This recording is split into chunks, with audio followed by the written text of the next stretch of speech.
ناظرین، ایک شاعر زندگی کی ہمارنگی کو کس طرح الفاظ کا جامہ اڑا دیتا ہے، اس پر بات کرنے کے لیے آج ہمارے ساتھ ہمارے شاعر دوست موجود ہیں، جناب جیم سین دھڑکن صاحب۔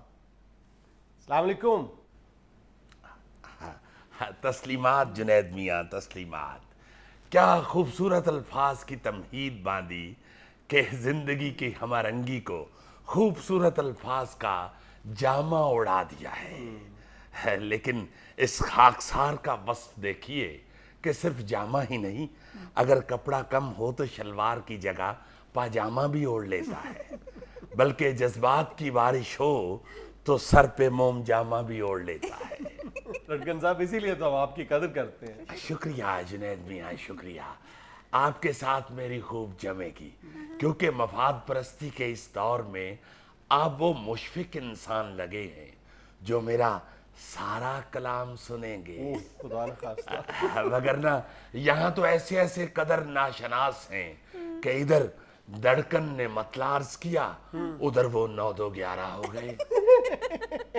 انہی کے لیے دلی جذبات پیش خدمت ہیں، ملاحظہ فرمائیے۔ ارشاد۔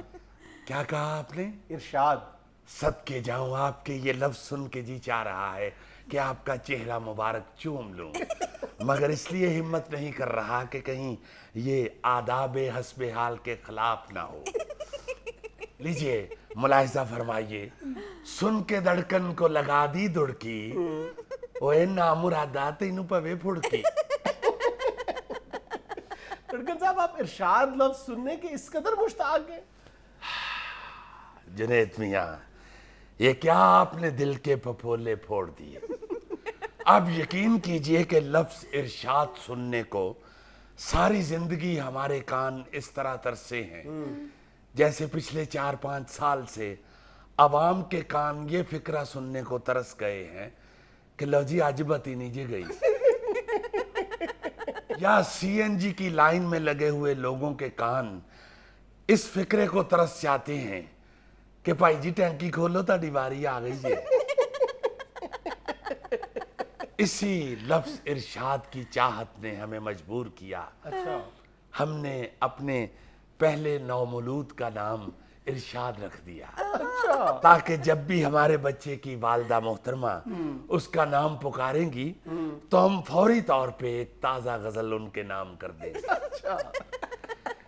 لیکن وہ نیک بخت ایسی فنون لطیفہ کی دشمن نکلی کہ جب بھی اس بچے کو اس نے پکارا یہی کہہ کے پکارا، شادیاں کتنے مر گئے ہیں۔ آپ یقین کیجئے کہ ہم نے بارہا ان کی تصحیح کروائی کہ صاحبزادے کا نام ارشاد ہے، شادہ نہیں، لیکن انہوں نے ہر دفعہ آگے سے یہی فرمایا کہ ٹھیک ہے آپ نے اس کا نام ارشاد رکھا ہے، لیکن حرکتیں دیاں شادے والی ہیں۔ یقین کیجئے جنید میاں، ہم نے اسی کو غنیمت جانا اور فوراً شروع ہو گئے۔ شادہ چڑیاں دا چمبا اے بابلوے، شادہ چڑیاں دا چمبا اے بابلا، ہشاں اڑ جانا، ہشاں اڑ جانا۔ موصوفہ داد دینے کی بجائے فرمانے لگیں، دھڑکن میاں آپ نے تو ہمیں بتایا تھا کہ آپ مغل ہوتے ہیں، یہ تو سیتے پورے خان صاحب ہو۔ کیا بتائیں جنید میاں کہ اس ایک لفظ ارشاد کی چاہت نے ہمیں ساری زندگی کتنا تڑپایا۔ چلیں بہرحال آخرکار آپ نے اپنی منزل حاصل کر لی نا، لوگوں نے آپ کو ارشاد ارشاد کہنا شروع کر دیا۔ نہیں جنید میاں نہیں، یہ مشکلات کا سفر یہیں موقوف نہیں ہوا۔ ارشاد تو چلو 1-2 دفعہ ہم نے زندگی میں سن لیا، مگر مقرر کی تڑپن نے، اس تڑپن کی تڑپ نے ہمیں اتنا تڑپایا کہ ہمارے گھر جو دوسرا بچہ پیدا ہوا ہم نے اس کا نام مقرر رکھ دیا۔ پھر اس کے بعد ہم تیسرے بچے کے باپ بن گئے۔ ہم نے بیگم صاحبہ سے کہا کہ آپ نے اس بچے کو مقرر نہیں کہا، فرمانے لگی کہ ہم نے تو یہ سمجھا تھا کہ آپ نے ہمیں مقرر کہا ہے۔ اس کا مطلب آپ کی ساری زندگی ان دو لفظوں ارشاد اور مقرر کی چاہت میں گزر گئی ہے؟ ارے کیا بتائیں آپ کو گنکلی، ان دو لفظوں کی چاہت کی وجہ سے لوگوں نے ہمیں کس طرح ایکسپلائٹ کیا۔ ہم نے اپنا کلام سنانے کے لیے اپنے محلے کی ایک دکان چچا پان شاپ کے مالک چچا عبد القدوس کے ساتھ دوستی قائم کی۔ اچھا دوستی بھی کیا تھی بھائی، ضرورت کا لین دین تھا۔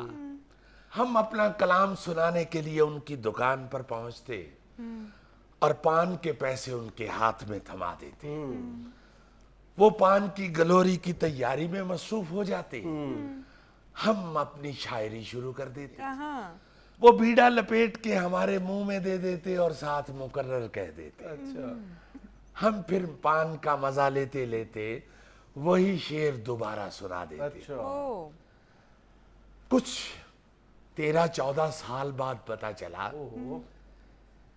کہ چچا عبد القدوس ہم سے زیادہ کاروباری نکلے، وہ صرف پان بیچنے کے لیے مقرر کہتے تھے، اچھا ورنہ وہ تو کانوں سے بہرے تھے۔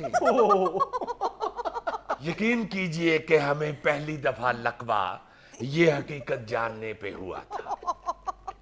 اب پھپھولے آپ نے پھپھولنا شروع کر ہی دیے ہیں تو یہ بھی سن لیجئے، ہم نے لفظ مقرر سننے کے لیے ایک شخص کی خدمات بھاری معاوضے پر مستعار لے لی۔ اچھا پہلے مشارے پر جاتے ہوئے ہم نے راستے میں اسے سمجھایا کہ ہم جو بھی شعر سنائیں آپ نے مقرر کی آوازیں لگانی شروع کر دی۔ اچھا نیم خواندہ تھا بیچارہ، کہنے لگا یہ مقرر کا مطلب کیا ہے؟